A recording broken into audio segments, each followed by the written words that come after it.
do a wardrobe change, I changed my shoes. I swear. Folks, we had Dr. Ferrer here. I'm still amazed and very touched and honored that she took time out of her busy day to be with us. So that's amazing. Now we have more friends here today too. Our next panel of futurists will delve into the pertinent question: what is the future of the screen industries in Los Angeles? As an entertainment journalist in LA, our moderator, Bryn Sandberg, covers the television and film industry as senior writer at The Hollywood Reporter. She splits her time between the in-depth features, analysis pieces, and breaking news about filmmakers, stars, and execs in Hollywood. In her 7 years at THR, Bryn has chronicled the rise of streaming and the evolving content landscape's impact on creatives. She has a keen eye for emerging industry trends and breakout stars. I can't say stars without doing it like that. I apologize, Bryn. Many of whom she's profiled. Joining Bryn, we also have the Chief Operating Officer of Village Roadshow Entertainment Group, Louis Santor. Louis has spent 26 years in the entertainment industry, having held senior exec positions with major independent motion picture and television studios. He began his career in the entertainment industry, where he subsequently joined New Regency Productions, having had a long tenure with the company as Chief Operating Officer and Chief Financial Officer. Spending nearly 2 decades working in a high-growth and dynamic global production and financing environment, Louis handled all aspects of corporate finance, planning, accounting, production, and distribution through Warner Brothers and Fox. Carrie Wood Enertson is the National Director of Government Affairs and Public Policy for the Screen Actors Guild American Federation of Television Radio Artists. You might know us as SAG-AFTRA. In her role, Carrie advocates at the state and federal levels for issues affecting all members and has worked to ensure our nation's veteran stories are told through film. Previously, Carrie served Korn Ferry International as an executive recruiter and was a congressional aide in DC. An emerging leader in the fight for women's equality, Carrie is a trusted advisor of the World Women Foundation Advisory Council. As Vice President and Senior Counsel, State Government Affairs at the MPA, Melissa Patak represents the major motion picture studios in state and local government relations, a position she's held since 1998. The MPA serves as the voice and advocate of the American motion picture, home entertainment, and television industries. The MPA represents not only the world of theatrical film, but is the leader and advocate for major producers and distributors of entertainment programming for television, cable, satellite, home video, internet, and future delivery systems not yet imagined. I'm really thinking hologram.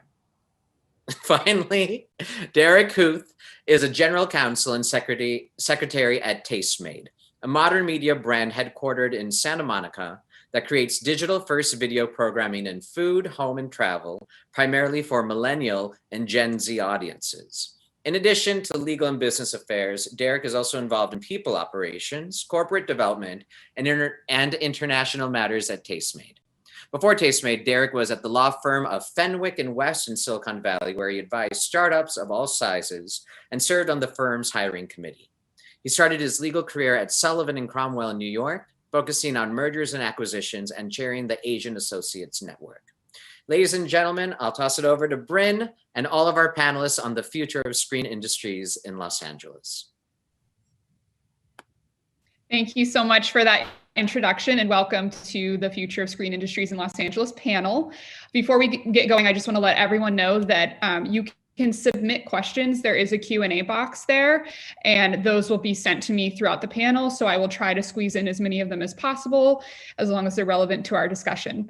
Now to just get going, obviously this panel, we want to focus on the future of the industry in Los Angeles. But before we get into that, I want to talk a little bit about how each of your businesses and organizations have been impacted by the pandemic, just to give us a little bit of context as we dive into, we look forward. So I'm hoping you guys can share, anyone can jump in a little bit about where you work and how your job and the industry has been impacted by COVID. Well, I'm happy to jump in. Everything shut down mid-March, 14 months ago. Production came to a halt here in LA, in California, and really all over the country, all over the world.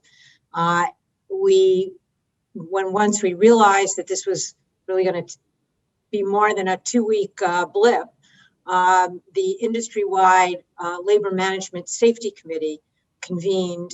It's a group that's been around for several decades. They deal with all sorts of safety issues on sets. And they convened and retained an epidemiologist and went to work on health and safety protocols for production. And they produced a white paper in early June that we shared with governmental leaders here in California, New York, and across the country.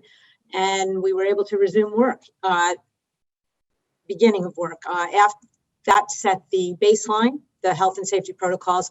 And after that, our member companies through the AMPTP sat down with all of the unions. Kerry can talk more about that, and negotiated a return to work agreement so that by mid-September, production really was able to resume in a healthful and in a healthy and safe way to protect the workers, the cast and crew, as well as the communities that where we interact, because so much filming happens on location. Yeah, I'll just add to that. You know, the members of SAG-AFTRA, we have about 80,000 here in California. We're really suffered a pretty dramatic, job loss due to the pandemic. But the work of the labor and management, group, as Melissa pointed out, was quite extraordinary. We came together, both, all of us, to negotiate a safe return for everyone. And that was a big win for us in order to get our people back working, back on the set safely, et cetera. So. Yeah, for us at Village Roadshow, obviously same impact, remote work on an instant basis, and trying to understand and figure that out and think about how that affected us, both from a corporate perspective, creatively and business-wise, in addition to the productions that we were heading into and how that would be impacted as well, and waiting for SAG and MPAA and all the protocols to be set so that we could actually contemplate, when and how to get back to work. I think more than anything, the impact on us was we're a relatively small corporate group. So whether it's our creative teams or our business teams, the ability to work remote just became, something that we all probably know that this is a 24/7 business anyway. So we were used to being contacted in many forms and fashions.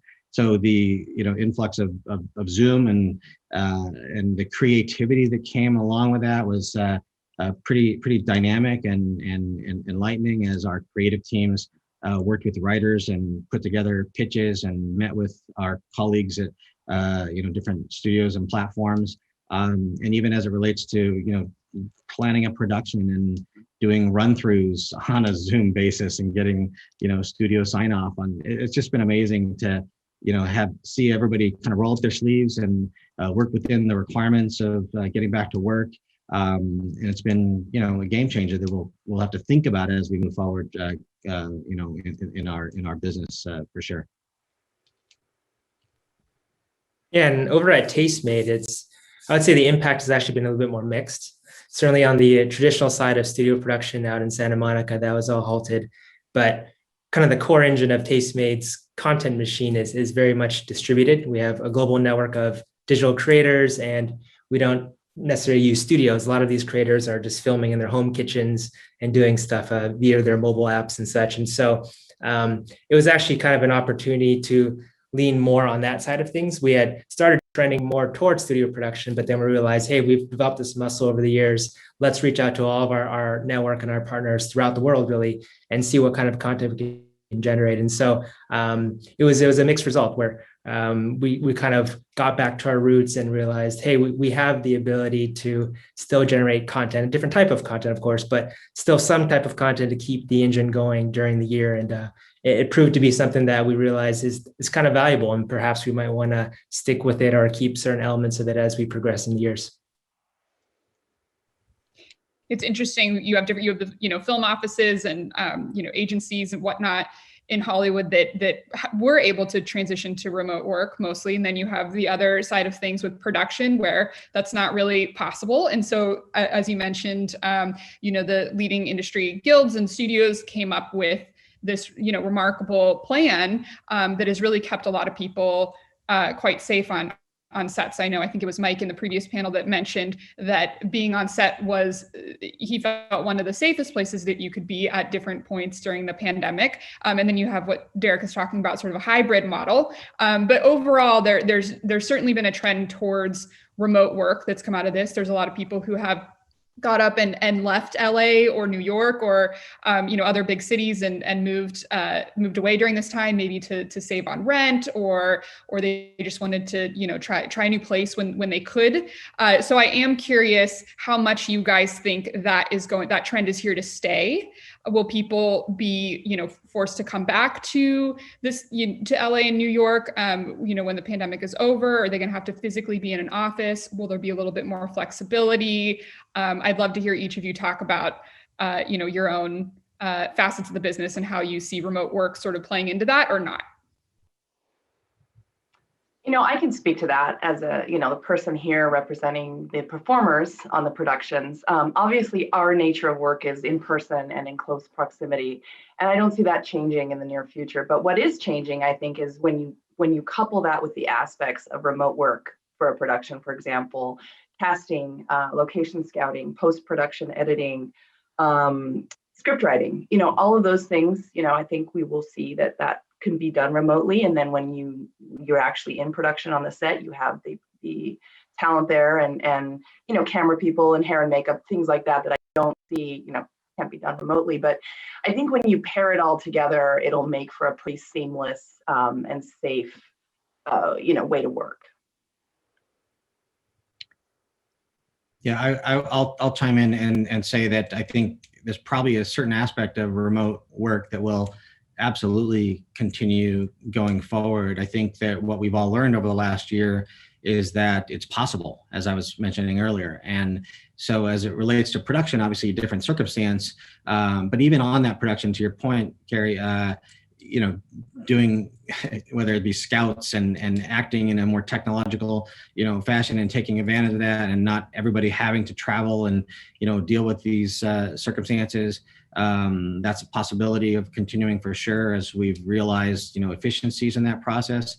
And at the same time, even just the idea of, running around Los Angeles for meetings, and the idea that that version of remote will likely, continue in some form, because everybody's become attuned to it. And the idea of that, providing an opportunity to have, FaceTime in a way and in an efficient manner that won't necessarily replace it completely, but I'm sure there's an element that will continue. And I think giving our workforce just more flexibility on, as we go back to the office, not necessarily having to be here every day, but just realizing again that this new way of work is possible.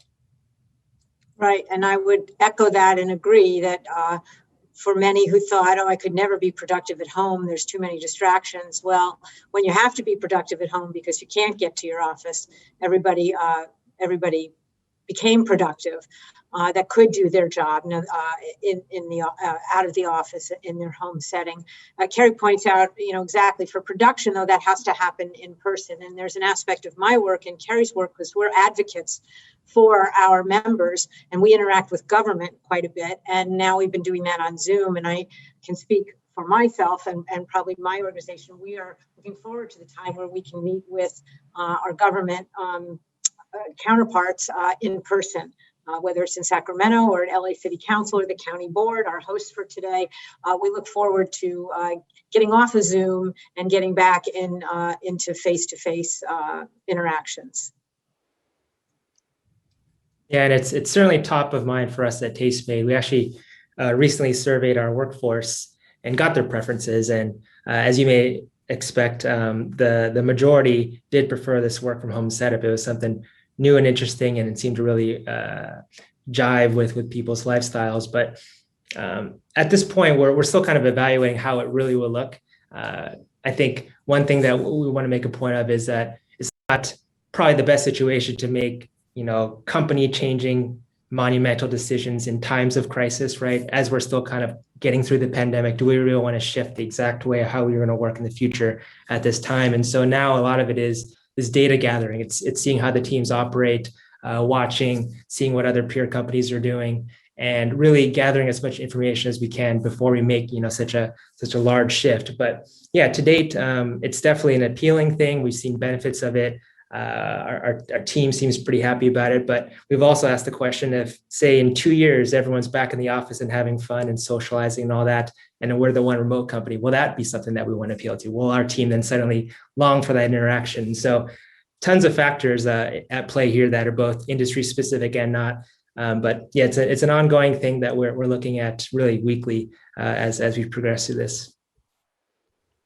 And this is a question maybe for you Derek and Louis. Do you have people that you notice a difference in productivity levels with remote work? It's sort of like we're just getting by and we're doing what we can this way, or is it I've actually seen some of my executives are able to be more productive or do things quicker or do more things just because of that flexibility? Have you noticed any sort of difference there?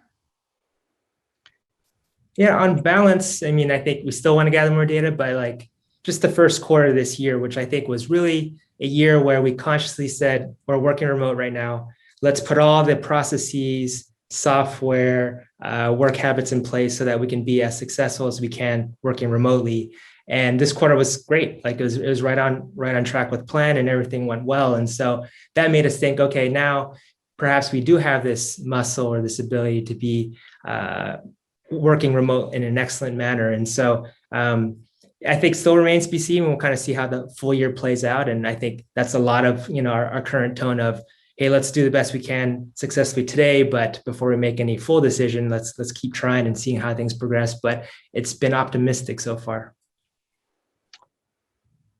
I'll say that I think our teams have definitely seen some efficiencies in certain aspects of their way of working. As I mentioned earlier, around putting together presentations and working as a team and making those pitches and on the creative side and otherwise. But I think at the same time, in every aspect of what we do, whether it's the upfront deal making and structuring and budgeting and otherwise, and to the actual production, it's a constant problem solving environment, right? And to get to the end to the end goal. And so some of that is hard to emulate remotely when you're having teams of people working on different issues.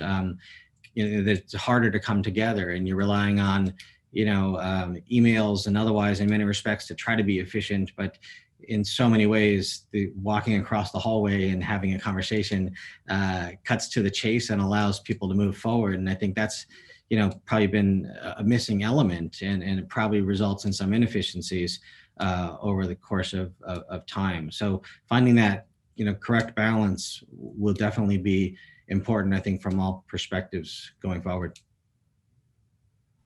Well, just this past week, the UTA, the talent agency, was one of the first agencies in Hollywood to announce that they would be opening back up their physical offices this summer, staggered throughout the summer months, depending on the exact location of their office.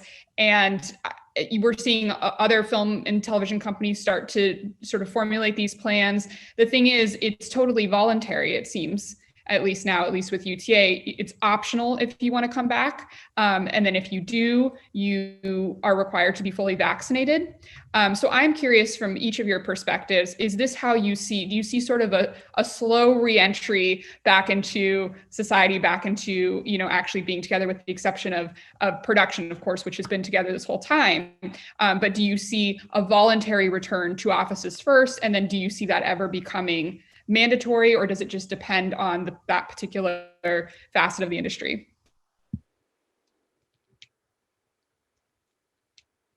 Yeah, I think it'll vary, by company, size of company, what kind of facilities they have, and what the level of comfort. Again, if people have established that they can be productive remotely, is it, what's the necessity to have them in an office if they don't feel safe and comfortable.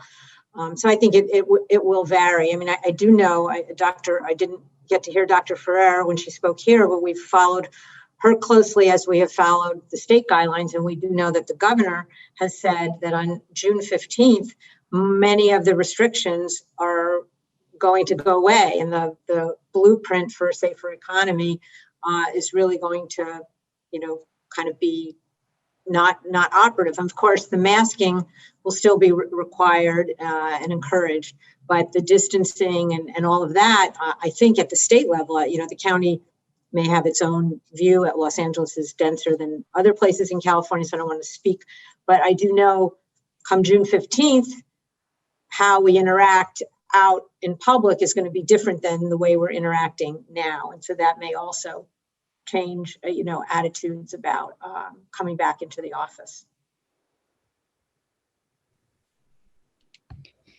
And we mentioned the protocols that have been followed on set that were laid out by the leading studios and guilds in the industry. Which of those, how long rather, do you think those protocols will be in place on sets? When will we start seeing, people not having to wear masks or not having to be tested multiple times a week? How far out are we from that?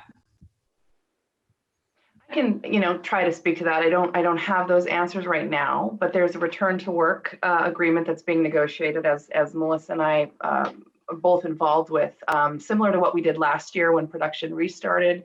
We're now renegotiating these terms about returning to set, and vaccines will be discussed and masks and things like that. Right now we don't have a resolution or a timeline to that. I don't know if Melissa wants to add to that, but that's all going to be negotiated. Right. I would just echo that and support that and say that there's a lot of thought and effort going into, what's the next phase of this. Mm-hmm. Right. Because another big question, of course, that is on people's minds is, will vaccines be mandatory on sets the way that, UTA said, if you do choose to come back to the office, you need to be fully vaccinated. Is that going to be the case on sets? I think we don't have the answer to that question. I don't have the answer to that question. Presumably Carrie doesn't either. And as Carrie mentioned, it'll be something that will be discussed in these negotiations to sort that all out. And then in terms of, actual production levels in Los Angeles, this was mentioned in the previous, one of the previous panels this morning, or talks, that, really Los Angeles is only at about 40% of, average levels of filming, or compared to what the city was at in 2019. We've seen, a pretty good return, but we're still waiting to get to those normal levels. Do you guys have any predictions when we'll start to see that again? Will it be years out from now, or are we just talking months? Are we waiting for enough vaccines to roll out and be able to, roll back some of these COVID protocols to be able to get back to those levels? What do you guys think?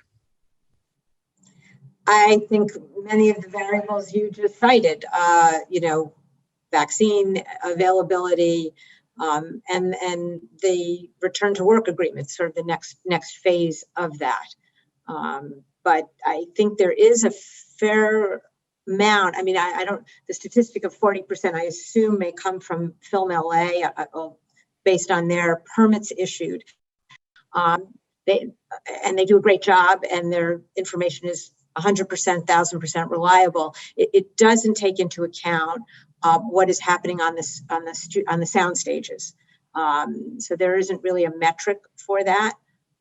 So that may be about what's happening on location, and I'm not sure we know exactly what's happening on this. How much are all the sound stages hustling and bustling? I'm not sure we have a good measurement of that. Mm-hmm. Yeah, I think anecdotally, to your point, Melissa, sets are busy. It's hard to find space after having gone through the process of filming a game show recently here in Los Angeles. Finding that space is as difficult as it ever was. So it's busy.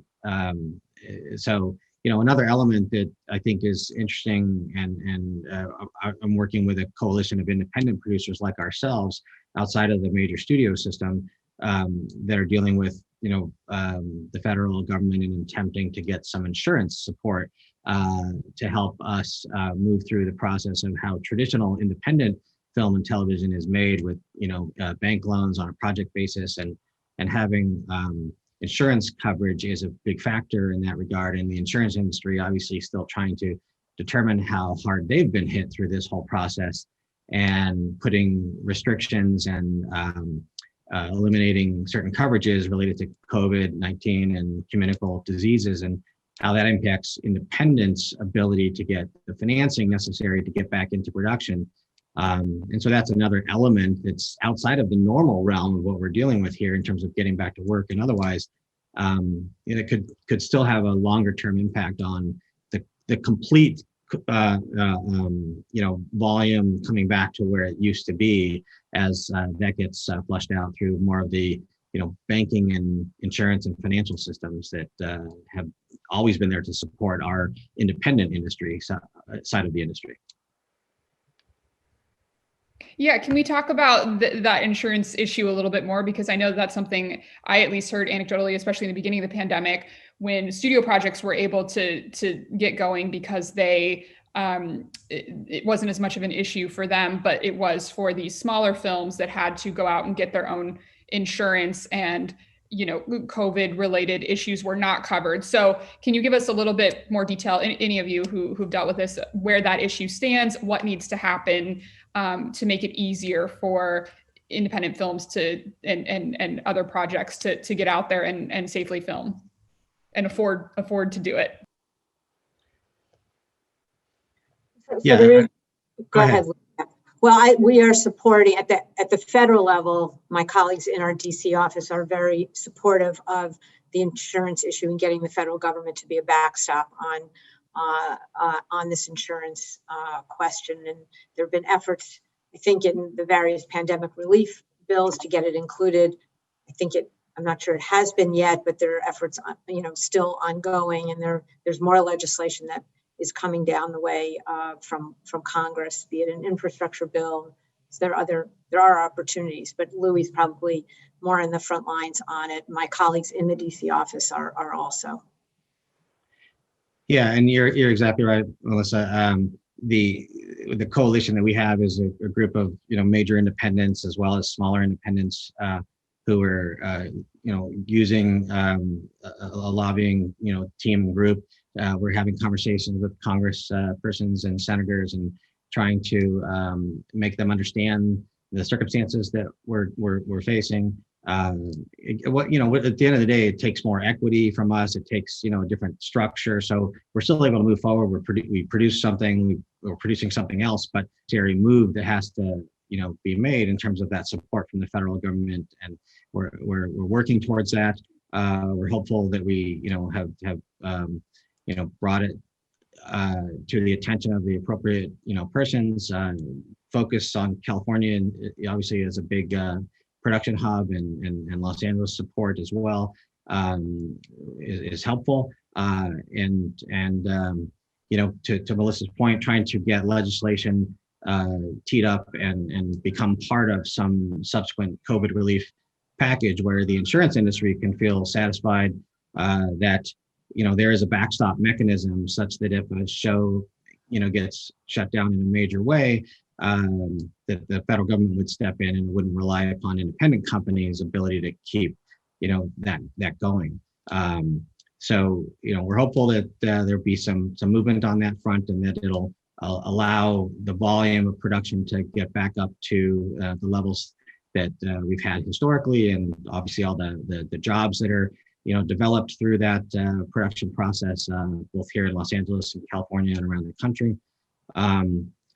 So we're just continuing to forge ahead, and anybody's additional support in that regard would be helpful.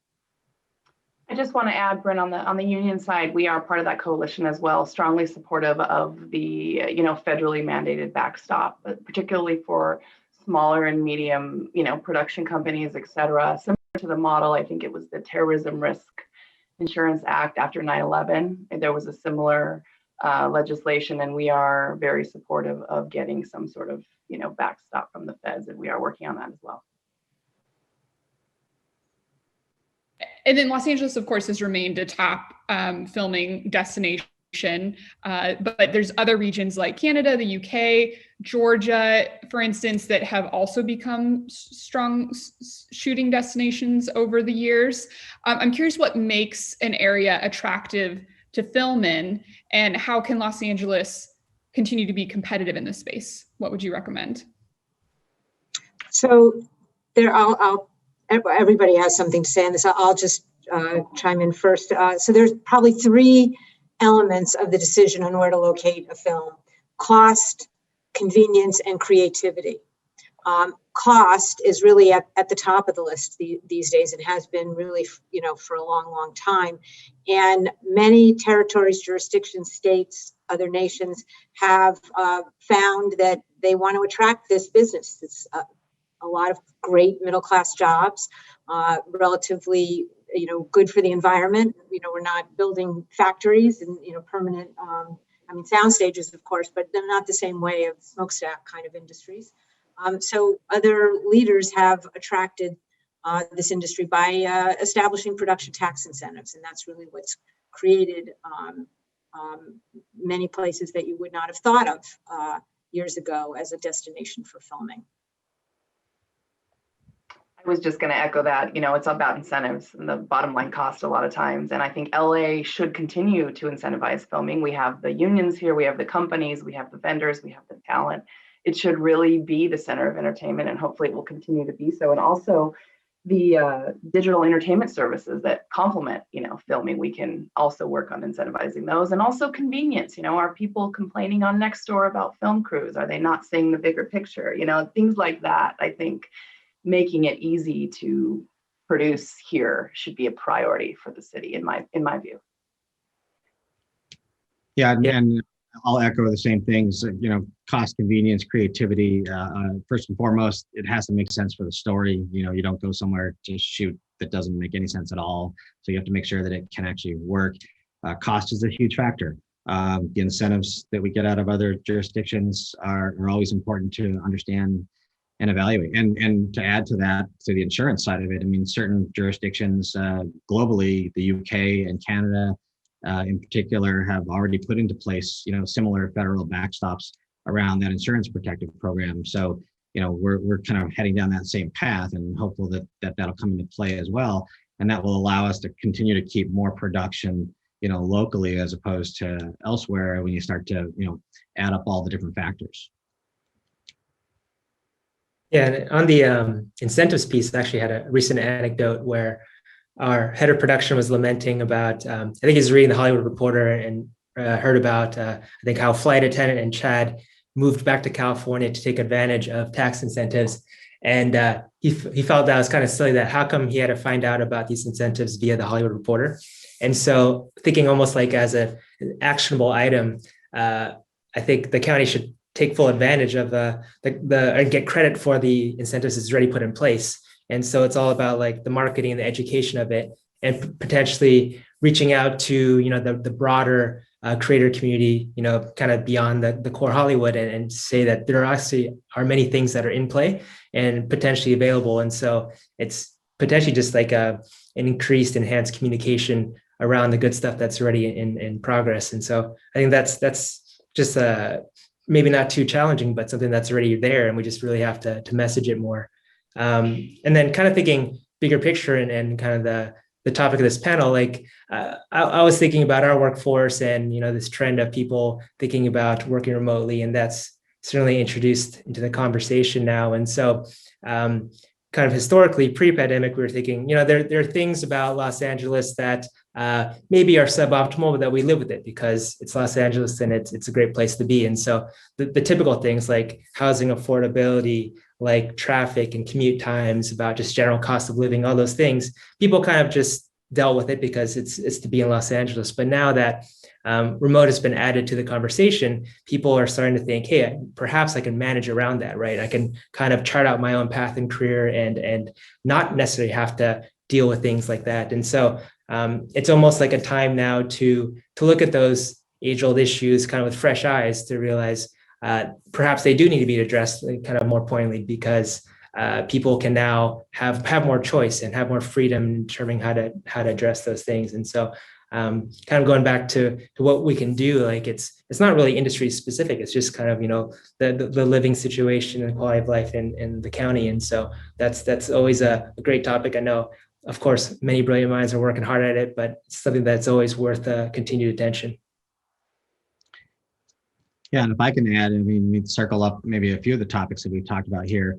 As the guilds and MPA and otherwise continues down the path of determining what the future of production looks like and the requirements and all those protocols. One of the things that everybody is facing is the additional cost of having those things in place. And obviously, first and foremost, we want to make sure that the environment is safe and that we can actually complete the work. So that we can all continue, in our line of businesses, whether it's actors, directors, producers, and whomever. But all of that comes with a cost to the tune of hundreds of thousands of dollars, per project, depending on the length and higher.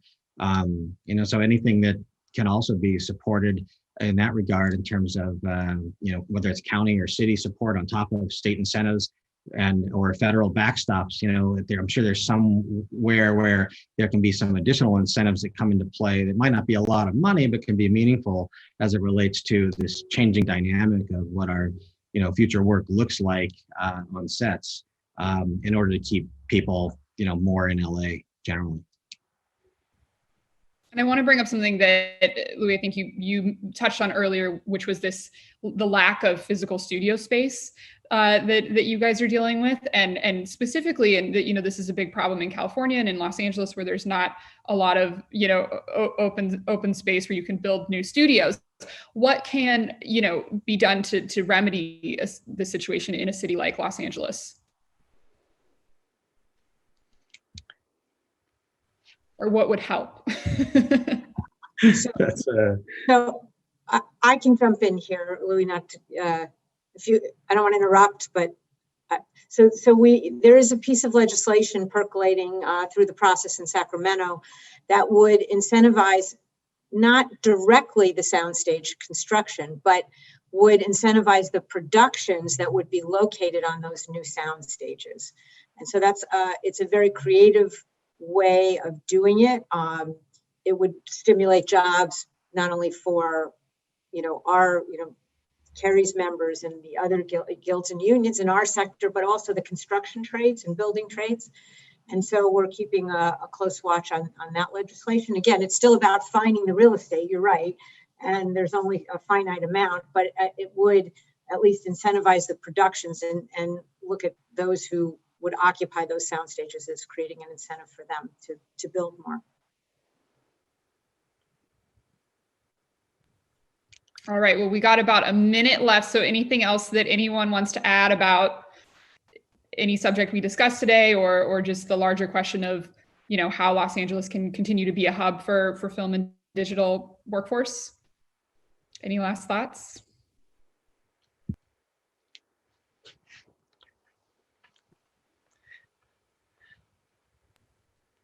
Well, I think if I can chime in, and it's kind of a theme that Carrie focused on earlier. We have the talent here from all avenues of the industry. From actors and writers and directors, and obviously the people that have kind of grown up in this business and know how to operate within the industry from a business perspective. So I think that there are obviously a lot of challenges in Los Angeles, but it's still a great place for us to put people to work, and would look to continue to do that. And obviously hopeful that the industry and powers that be can continue to be creative and trying to keep people here more than not here. Here. Totally agree. Well said. Thank you so much, guys, for your time. Oh, sorry, Melissa, did I cut you off? No, just also thank you. And I agree with Louis' statement. And yeah. And thank you very much for this. Thank you, guys. We're going to sign off. On to the next. Thanks. Thank you. Thank you, Bryn. Thank you to all our wonderful panelists. I think of them as the futurists, so it's probably going to be a Marvel movie, Phase 5 for Marvel and Disney. on Disney Plus. I think I speak for everyone in attendance also that we are excited and very driven to see the future of our screen industries here in LA continue to flourish and maintain its place as a global entertainment hub. And as Lewis said, the talent is here. All right, friends, we'll be back in about 1 more minute for our next panel. Thank you.